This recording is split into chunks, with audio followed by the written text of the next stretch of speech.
민안전개혁부 언론대책회의. 오늘 안건 뭔가? 네, 지금 한간에 9월 위기설이 돌고 있습니다. 지금 세계 경제가 어려워진다. 한국 경제도 위험에 빠져 있다. 이런 이제 위기설이 돌고 있는데 여기에 대해서 좀 대책을 세워야 될 것 같습니다.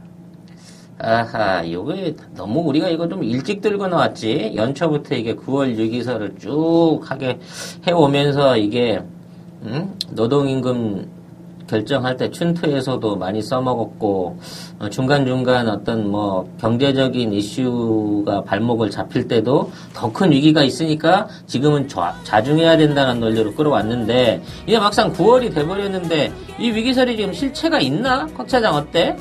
실제로는 뭐 실체가 없다라는 그런 이제 내용들이 이미 다 이제 경제개혁선을 포착을 하고 있는 것 같습니다. 근데 이게 실제적으로 국가 경제뿐만 아니라 세계 경제도 좀 불투명하고, 미국에서 금리 인상 요인들, 예정돼 있지 않았었나? 지금 실제로 이번 위기설의 내용들을 살펴본다면, 중국의 성장세가 떨어지면서 중국 주가가 폭락한 것이 하나의 좀 직접적인 원인이었다, 이렇게 볼 수 있습니다. 아시다시피 중국이 시진핑 체제에 들어오면서 외적 성장을 질적 성장으로 바꾸겠다, 뭐 이런 얘기를 하면서 내수 중심 경제, 그러니까 이제 지금까지는 중국도 근로자들을 쥐어 짜가지고 이제 일확천금을 노리던 뭐 그렇게 성장을 갈구하던 그런 경제를 해왔는데 이제부터는 좀 중국도 출산율도 높이고 건설 경기도 불러오고 뭐 이런 식으로 내수 경제로 전환을 하겠다 이런 모색을 하고 있거든요. 이렇게 이 경제의 체제를 바꾸는 그런 과정에서 중국의 증시가 폭락을 했습니다. 여기에 대해서 미국 역시도 최근에 미국 경기가 좀 이제 셰일가스 덕택이라고 볼 수 있는데요. 사실상 미국의 생산성이 좀 향상이 되면서 금리 인상 가능성이 계속적으로 대두가 되고 있죠. 미국이 만약에 금리를 인상하면 해외에 투자된 자본들이 다시 미국으로 돌아가지 않겠느냐, 뭐 이런 우려가 이제 뭐 팽배하게 되다 보니까 중국의 경제가 어려워지고 미국은 금리를 인상해서 자본을 회수하고 이런 상황이 되면 사실상 한국 경제는 뭐 중국과 뗄래야 뗄 수 없는 지금 그런 이제 상황이 돼버렸고 그러다 보니까 저희 뭐 각하께서도 사실 뭐 중국에 좀 아쉬운 소리도 좀 해야 되는 그런 상황이긴 합니다만 한국 경제도 어려워지는 거 아니냐. 사실 우리 한국 경제에 미국이나 중국 빼면 뭐가 있습니까? 근데 중국과 미국이 저렇게 되면 한국 경제가 어려워진다. 뭐 이런 내용이 전반적인 9월 위기설의 실체다 이렇게 말씀드릴 수 있겠습니다. 아니 그거 뭐 매번 나오는 얘기 아니에요? 뭐 중국은 뭐 내수로 전환할 것이다. 이게 뭐 몇 년 전부터 제가 들었던 거 같고 미국의 금리 인상할 거다. 이거 벌써 몇 달째 들었던 거 같고 상투적인 것 같은데. 그러니까 이제 실체적으로는 이제 중국의 증시가 폭락을 했다는 그 지점이 있어요. 실체가 분명치도 않은데도 이것이 계속적으로 지금 퍼져 나갔다 이런 부분이 있고요. 그래서 저는 이게 혹시나 이것이 한국 경제를 흔들려고 하는 모종의 음모론적 시각에서 이를테면 종북 좌파들의 그런 준동이 아닐까 그런 좀 우려가 되는 상황입니다. 근데 말이야, 내가 정부의 제대로 된 보고서를 이렇게 읽어봤는데 올해 지금 상반기 때 경제 성장 지수가 0.2%더구만. 근데 이 국내 내수 재고 쌓인 거, 그러니까 생산 미비로 해서 내수 재고 쌓인 것들을 감안하게 되면 0%더라고.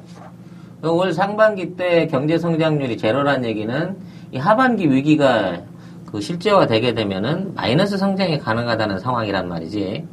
만약 이렇게 되면 수출에 의존하는 우리나라 경제는 거의 끝장이라고 봐야 돼. 지금 지난 8월 달 국내 대기업들 전체적인 수출 저하가 무려 14.8%예요. 우리 수출 경기 안에서 이 정도의 수출 부진이 앞으로 남은 3, 4분기 동안 이어진다고 하면 우리 대기업들 중에 법인세 낼 수 있는 기업 삼성하고 현대 말고는 없어. 이렇게 되면 실제적인 위기는 실물 지표상으로 이미 나타나 있는 게 사실인 건데 여는 이걸 어떻게 해서 최대한 내치의 원인이 아닌 외적인 요인으로 몰아가야 하느냐, 몰고 가야 하느냐가 앞으로 우리의 목표란 얘기지. 즉 우리 경제가 잘 못 되고 있는 건 사실이지만 이 잘못되는 원인이 결코 우리 VIP나 정부가 경제 정책을 잘못 운영하거나 정책이 부실해서 그렇지 않다라는 쪽으로 대응 논리를 만들어야 된다는 얘기야. 어차피 우리 경제 이제 올해는 망했어. 아니, 부장님. 경제가 망했다면, 부장님, 우리 재산은 어떻게 하죠? 일단 부동산 부분에서 그 여유 부동산, 그러니까 일부 가지고 있던 그 주택형 부동산들은 한 1년 6개월 이상 계속 그 금리를 풀어줘가지고 어느 정도 매물을 해소를 시킨 것 같아.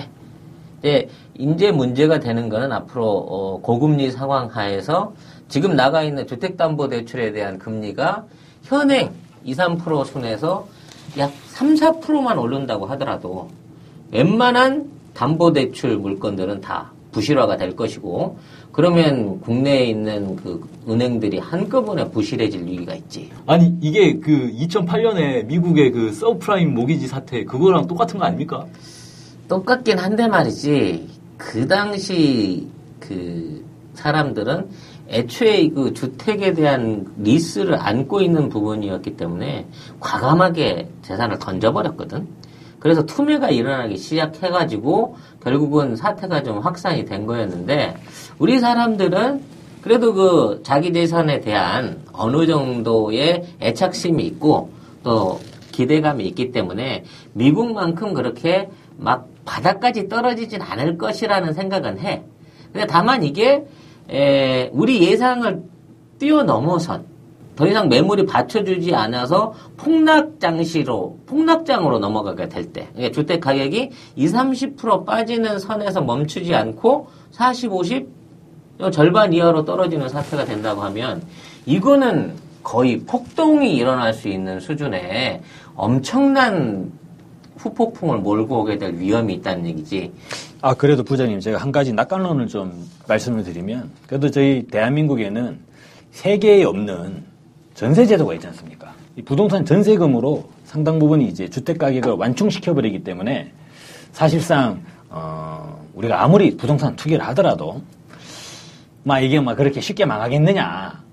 많은 분들이 그렇게 믿는 구석이 계시고, 아니, 지난번에 부장님 그러셔가지고 저도 이번에 새로 또 하나 장만도 했습니다. 어떡하는 말씀이십니까?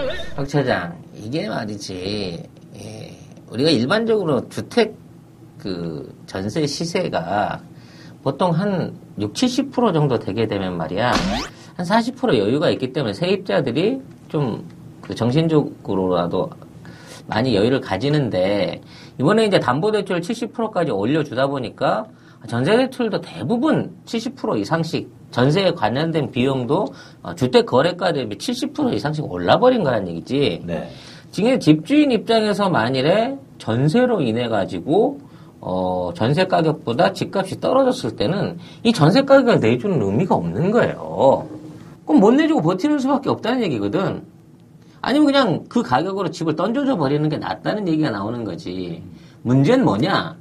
현재 주택을 담보로 한 대출이 1,300조 원 가까이 깔려 있어요.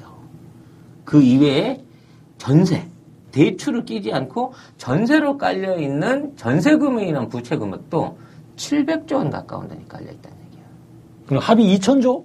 그렇지. 지금 주택에만 2,000조 가까운 빚이 몰려 있는 거야. 야, 그래도 부장님, 저희가 무슨 푸르지오네, 그리고 롯데캐슬이네 아파트 겁나게 지어가지고 시민들 거기다가 다 이제 빚 줘가지고 다 들어앉혔지 않습니까? 그러니까 우리 국민들이 먹고 살기 바쁘고 대출금 갚기가 바빠가지고 이 세상 돌아가는데 관심이 없어요. 그래서 저는 오히려 이 부채 2,000조 원, 저는 오히려 아주 좋은 현상이라고 생각합니다. 그래서 이 부채 2,000조 원이 있는 주택 시장이 일종의 그 방어 심리 때문에라도 각 차장 지적한 대로 어느 정도의 매물이라든지 어떤 부동산 가격 하락에 대한 저항선이 될 수는 있는데, 네. 그 마지노선이 시가의 70%라는 얘기야.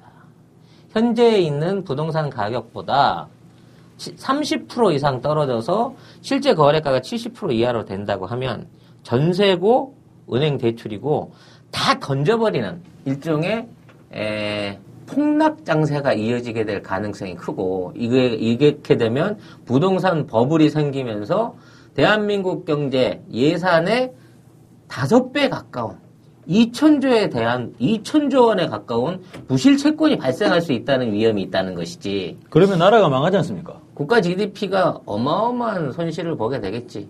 야, 거의 뭐 우리가 한간에 이야기하던 뭐 중남미의 나라들 그리고 동유럽의 나라들 뭐 그런 꼴 나는 거 아닙니까 이제?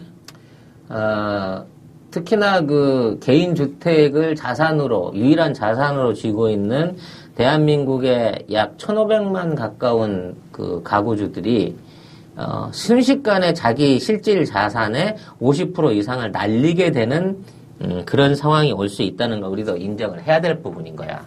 그러면 우리 빨리 집을 어떻게 좀 해외로 좀 돌려야 될 것 같은데요. 집을 해외로 돌려요? 아니, 집.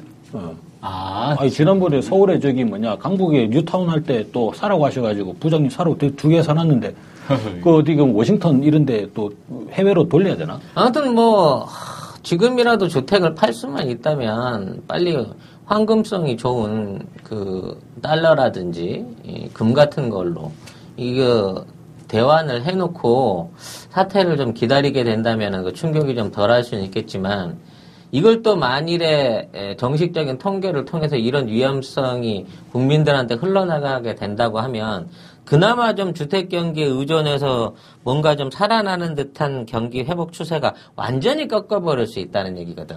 근데 지금 국민 심리들을 보면 부동산 불패를 뛰어넘어가지고 부동산 올인이거든요. 그러니까 부동산 망하면 나라가 망하는데 설마 부동산이 망하겠냐? 뭐 이런 논리를 가지고 있다는 겁니다. 그리고 부동산 망하면 나라가 망하는데 나라 망하면 다 죽는 거지 뭐. 그러고 이제 오로지 부동산. 좀 그렇지 않습니까 지금? 제가 며칠 전에 뉴스를 봤는데 지금 이 전세 가격이 실제 매매 가격의 70%를 이미 넘은 서울에 넘은 구들이 꽤 있더라고요. 그런데 이게 평균이 그렇다는 거고 평균이 그 정도면 실제 좀 높은 데는 뭐 심지어 90%까지 집값이 1억이면 뭐 9천만 원이 전세가 9천만 원인 뭐 그런 수준인 데들이 꽤. 문찬환이 지금 집값이 1억짜리가 어디 있어요 요즘에? 예를 든다는 거지 지금 뭐 수치를 얘기한 게 아니고. 문찬환이 집도 보니까 뭐 10억은 되겠더만. 아무튼 얘기가 그렇다는 건데 지금 70%가 마지노선인데 이미 지금 평균이 70%를 넘는 구들이 막 생기고 있는데 이게 갈수록 높아지는 추세란 말이에요. 요즘 전세 대란 장난 아니지 않습니까? 전세집을 못 구해서 뭐 신혼 부부들이 오피스텔에 들어가서 뭐 전셋집 나올 때까지 버티겠다 뭐 이런 얘기들이 막 나오고 있는데 불안해지네 진짜. 근데 그 어떻게 그 오피스텔에서 또 신혼집을 마련한다고 나 그 사람들 참 아니 능력이 없으면 결혼하지 말든가. 그 오피스텔 뭐예요? 그 방음도 하나도 안 되는데 그거 어쩌라고 그거? 그 위아래층 걸어다니지도 못해요. 아래층에서 그 클레임 들어와가지고. 그래서 출산율이 낮아지나? 뭐 거기에서 어떻게 뭐 신혼방을 만들어가지고 왜 그럽니까?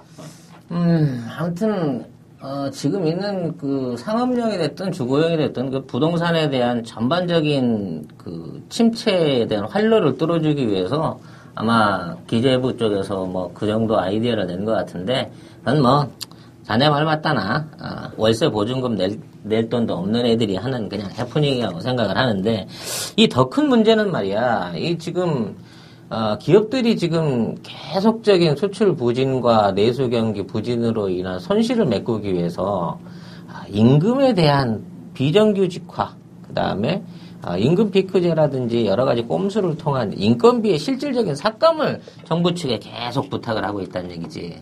그래서 지금 공공부문을 위주로 해서 임금 피크제를 국민들한테 어떻게든 이게 좋은 제도다 하고 홍보를 시켜야 되는 이런 과제들이 지금 우리한테 주어져 있다는 거죠. 부장님, 지금이 기회지 않습니까? 그래도 저희가 이번에 남북 합의를 가지고 박근혜 대통령의 승리다. 이렇게 막 우리가 도배를 했는데 지지율이 오르더라고요. 각하 지지율이 올랐는 이 시기에 바로 과감한 노동개혁으로 제대로 한번. 아무튼, 지금 우리가 국민들이 이 임금 피크제에 대한 꼼수를 눈치 못 채게 해야 되는 거거든. 지금 내년부터 우리가 정년퇴직 연령을 60세로 늘리는 법안이 실행이 되게 돼 있어요.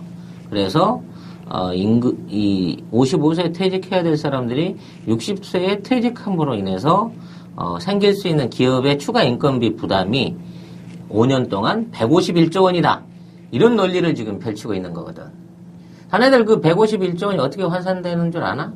151조 원 글쎄요. 연간 3조 원 이상의 추가 인건비가 정년 퇴직이 늘어남으로 인해서 부담이 되므로 이 부분에 대한 것을 임금 피크제 형식으로 깎아줘라 하는 논리를 지금 진행을 하고 있는 거거든. 네, 그러니까 나이 50 이상의 이런 근로자분들이 55세 전용 퇴직할 사람들이 앞으로 60세까지 일하게 됐으니까 그동안 월급을 더 받을 거니까 5년 네. 동안 추가로 줘야 되는 인건비만 하더라도 151조 원이고 이게 다 기업과 사회적 비용이다 라고 지금 정부는 주장을 하는 것이지. 저희가 지금 코드를 잡은 게 그래서 그 대상자 50대 60대 또 이분들이 또 우리 각하에 대한 지지율이 또 높아요. 이분들의 그 자녀에 대한 사랑 이런 부분을 저희가 코드로 잡았지 않습니까? 그래서 일자리를 임금 피크제 일자리를 나누면 청년 고용이 증가한다. 이번에 보니까 그 CF 잘 만들었더라고요. 그래서 이 애가 이제 취직하니까 좋냐 하면서 어머니가 밥을 떠먹여 주시는데 취직하고 먹는 밥맛도 다르겠죠. 이런 내용으로 우리 국민들을 무마시켜버리면 이른바 이 세대 간 논쟁으로 그러면 50대 60대 분들은 뭐 어쩌겠습니까? 다 당장에 자기 애들 이제 큰애 이번에 뭐 대학 졸업해가지고 이제 뭐 계속 입시 원서 내고 있는데 입사도 제대로 안 되고 있고 둘째 이제 대학 가가지고 막 등록금 달라고 하고 있는데 얘는 취직이 될까 어떻게 될까 뭐 깝깝한 상황인데 그래 내가 이번에 그냥 손 털고 나오면 우리 애들이 취직이 된다니까 내가 받아주지 어떻습니까 부장님? 그때 말이야 이게 우리만 알고 있어야 되는 중대한 비밀인데 사실 정년이 5년 연장돼도 151조 원까지 들어가는 게 아니야.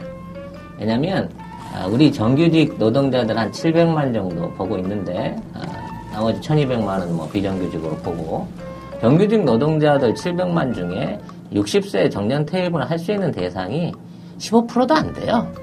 그건 뭐 거의 뭐 대학 교수나 뭐 이런 사람들이나 그렇지 뭐 대기업 이사나 뭐 높은 사람들이나 이렇게 그 정도 수준에 가는 거고 웬만한 그 임금 노동자들은 51세나 53세에 대부분 퇴직을 하게 되거든. 네. 육체적으로 그걸 견디질 못한다고. 그렇기 때문에 우리가 마치 700만 가까운 정규직 근로자가 5년 동안 더 연장해서 일할 수 있다고 얘기하는 것은 사실 우리가 꼼수지. 숨겨진 비리가 있는 것이야. 151조까지 필요가 없다, 사실은. 그렇지. 실제 그 추가하는 비용 부담은 뭐 몇 조 원도 캡 지나질 않는 건데 그 부분에 대한 인건비를 깎는다고 해서 그 부분에 대한 돈이 많이 생기는 것은 아니야. 기업들 차원에서도 그 정도 생길 수 있는 여력을 가지고 그걸로 추가로 뭐 젊은 이들을 고용을 해라. 뭐 이런 것은 법적으로 강요하고 있지 않거든. 다만 기업 입장에서는 55세 정년 시기에 임금 피크제를 할 거냐 아니면 그만두고 나갈 거냐를 결정할 수 있는 결정권을 가지기 때문에 사실 이것이 돼도 좋고 안 돼도 좋은 수인 거야. 5년을 굳이 연장해 줄 필요 없이 55세 그 사람을 잘라낼 수도 있고 만일 그 사람이 연장을 하겠다고 하면 임금 피크제에서 지금에 주던 임금의 40% 이상을 삭감해 버릴 수 있는 기회가 되는 것이거든. 일은 일대로 시켜먹고. 그렇지. 그래서 기업들이 임금 피크제를 해달라고 이 난리를 치는 거지. 하지만 정부 입장에서는 더 유리한 것이 있어요. 정년 연장을 60세의 법적인 기준으로 해놨기 때문에 현행 55세로 돼 있는 연금 수급 일자를 60세로 일괄적으로 밀어버릴 수 있는 그런 국민연금. 기회가. 그렇지. 그럼 55세나 53세에 그만두는 사람도 연금을 받기 위해서는 5년에서 7년 동안을 기다려야 한다는 거지. 야, 그러면 50대 우리 국민들을 회사가 먹여 살리느냐, 연금으로 먹여 살리느냐, 이거 밀당이네요. 하지만 60세로 밀어놨기 때문에 53세나 55세에 퇴직하는 사람들은 5년 동안 실질적인 국민연금 지급 대상자에서 제외가 되는 것이죠. 그렇군요. 그 기간 동안의 지급 유예와 추가로 걷어들이는 연금을 통해서 국민연금은 1,000조 이상의 재원을 추가 확보할 수 있게 되는 거야. 이것이 60세가 되어야 연금을 받는다. 그렇지.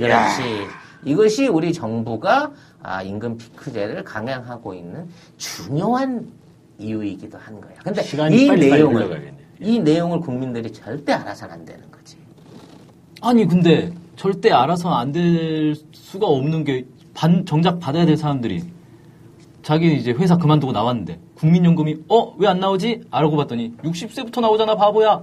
이걸 알게 되는 순간 이거 폭발하지 않을까 이게? 근데 본인이 선택한 거지 않습니까? 자기 그럼 선택에 대해서는 본인이 자기가 책임을 55세 임금 피크제를 해서 5년을 더 할 것인가 그만둘 것인가를 본인이 결정할 수 있게 했는데도 불구하고 본인이 그냥 일찍 쉬겠다. 그래 그럼 5년 있다가 연금 주겠어. 이게 뭐 나쁜 논리인가? 국가는 국민의 어떤 일거리 안정화와 노후 일거리를 위해서 연장을 60세까지 늘려주는 파격적인 법안을 실시하고 있어요.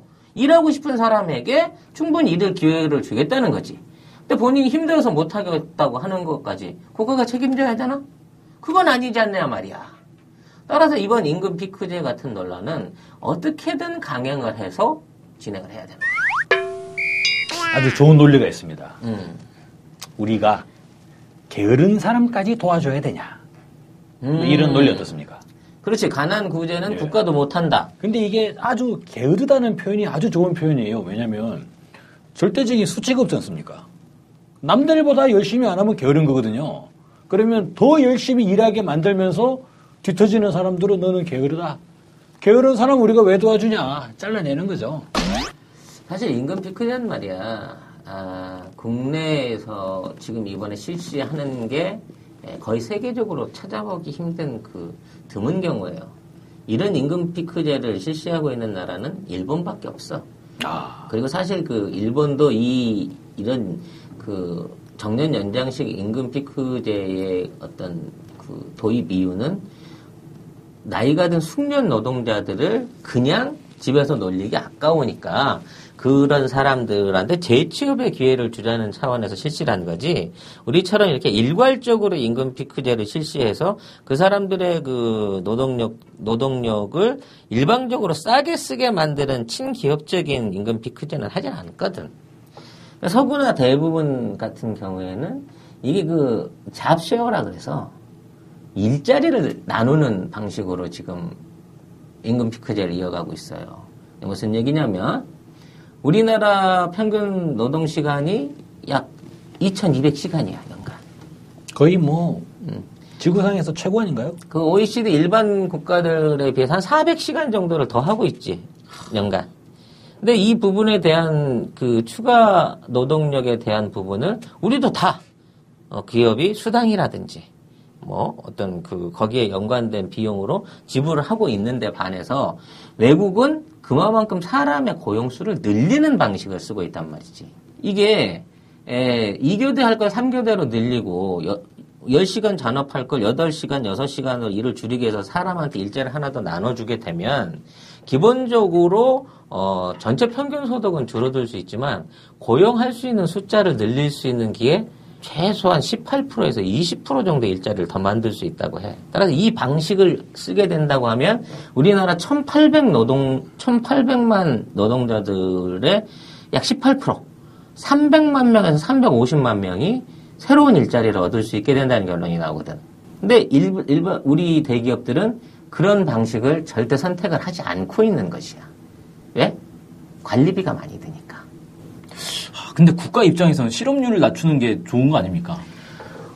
정부 측 입장에서도 기업이 그런 논리를 통해서 고용을 좀 더 확대를 해주게 되면 늘어나는 고용 인구에 의해서 세수도 늘고 또 내수 경제도 훨씬 늘어나게 되지. 돈을 쓸 수 있는 소득 인구들이 늘어남으로 인해서 장기적으로는 앞으로 국가 발전에 꼭 필요한 제도이긴 한데 현재 우리 기업들은 언제나 상시적인 구조 조정 내지는 인력 감축을 통해 가지고 꾸준하게 기업의 이윤들을 추구해 왔었기 때문에 그동안 계속적인 기계화라든지 또 해외 진출이라든지 아니면 가혹한 구조 조정을 통해서 인건비를 아낀 것으로 돈을 벌어왔기 때문에 이제 와서 다시 해고했던 사람들을 고용을 해라. 그것도 니네 사업장의 평균적으로 20% 정도 사업자를 늘려라고 말하는 것은 굉장히 현재에 있는 기업 운영상 좀 받아들이기 어려운 부분으로 지금 보여지고 있어요. 그 국민들이 지금 재벌 기업들은 사내 유보금도 잔뜩 쌓아놓고 있는데 그 정부에서 왜 기업들한테 이렇게 끌려다니면서 더 실업률을 낮추고 기업들이 더 많은 이 일자리를 만들고 이렇게 하도록 좀 압박을 가하지 않느냐 이런 불만들이 있거든요. 이게 정치의 논리일 것 같은데 그동안 그 진보라고 불리는 일부 잃어버린 10년의 시기에는 그러려는 시도들이 많이 있었고 그때마다 우리 기업들은 기업의 그 생존 내지는 어떤 경영상의 이유를 통해서 굉장히 심하게 반발을 했었고 그 후에 이제 친기업적인 우리 그러니까 이명박근혜 정부에 들어와서는 법인세도 지금 계속 줄여주고 있고 실효세율들을 각종 그 감세 혜택을 통해 갖고 17%까지 낮춰졌거든. 우리가 김대중 정부 직전만 해도 법인세율이 25%였다고. 그런데 현재 우리나라 대기업들, 특히나 삼성, 현대 같은 대기업들 같은 경우는 실효세로 법인세를 17% 내고 있다는 얘기지.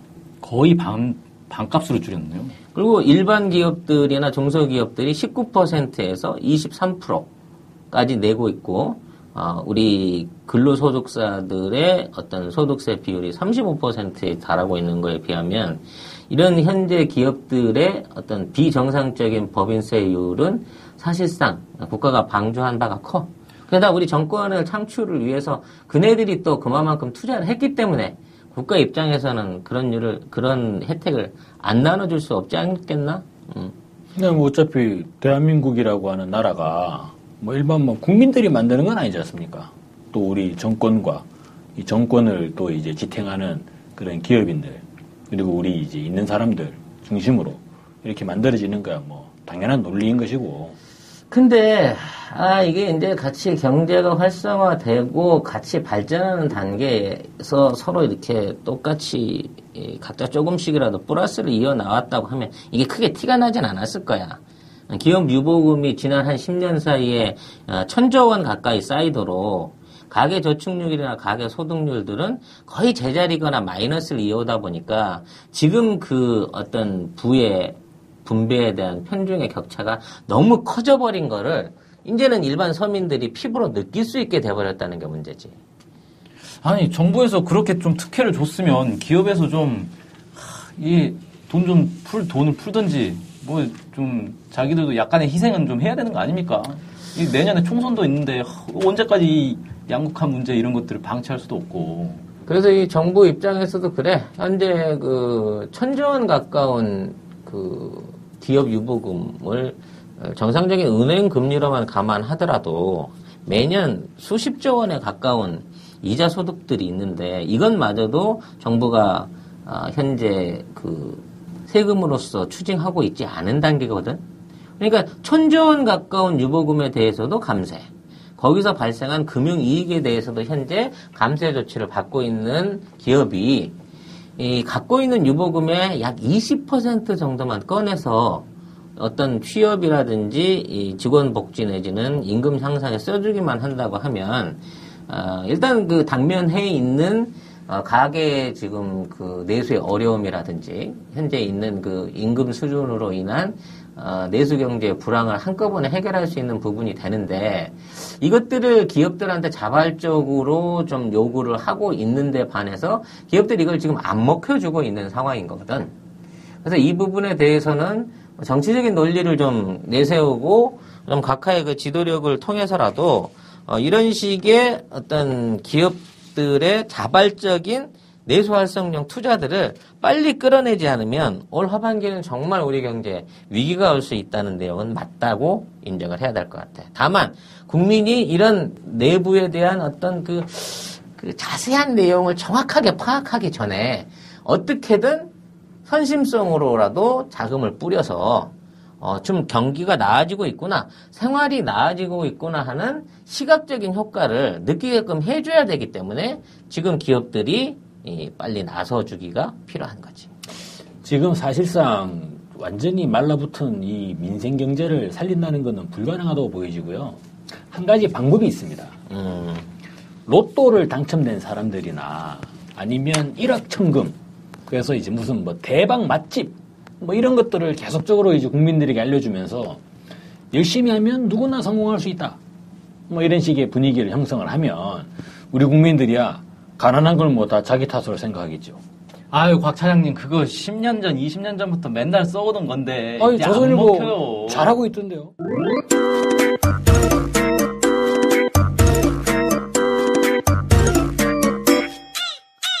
아무튼 그래서 이번 9월 위기설이 중요한 거야. 9월에 특별하게 어떤 위기라든지 조짐이 보이지 않더라도 우리 증시에서 외국 자본이 빠져나가지 않고 주가지수와 부동산이 그대로 유지되면서 실질 경제가 어려운 이유는 9월 위기설 때문이다. 내지는 전 세계 경제, 중국 경제의 어떤 침체 때문이라고 하는 외형적인 원인이 있어야 올 연말에 있을 국가 경제의 어떤 마이너스 성장 추세에서도 핑계가 될 수 있는 것이지. 예, 한마디로 정리하면 이제 경제가 버티면 이거는 각하의 치세고 경제가 안 좋아지면 이거는 다 외국 놈들 때문이다. 당연한 거지. 이런 논리를 쭉 일관되게 밀고 나가면 뭐 우리 국민들도 내년 총선에서는 또다시 저희들을 또 이제 하지 않을까. 그렇지. 사실 내년에 그 총선 국면만 없다고 하면 말이야. 뭐 이런 거 크게 신경 쓸 필요 없거든. 뭐 국민들 어려운 거야. 뭐 하루 이틀 된 것도 아니고.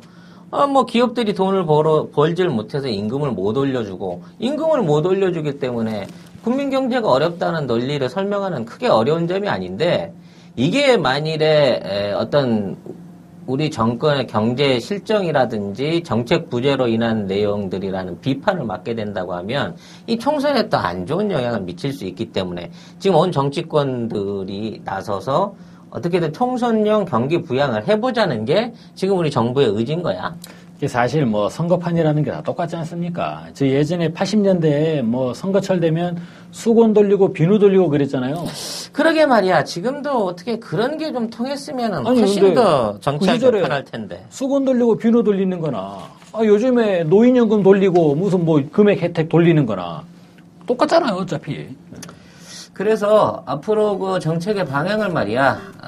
아무래도 농촌 지역이나 비개발됐던 지역에 대한 특혜 공약, 공항이라든지 다리라든지 도로라든지 이런 류의 공약들을 좀 띄울 수 있도록 하고 또 그런 쪽에 대해서 지원을 해줄 수 있는 것처럼 착공하는 흉내만 내면 되니까 올 상반기 중에 집중적으로 그런 SOC 예산들에 대한 지출이 좀 있을 것이고 젊은 층에 대한 지원, 그러니까 대학생을 위한 취업 지원이라든지 뭐 복지 지원이라든지 이런 것들은 이제 일방적으로 줄여.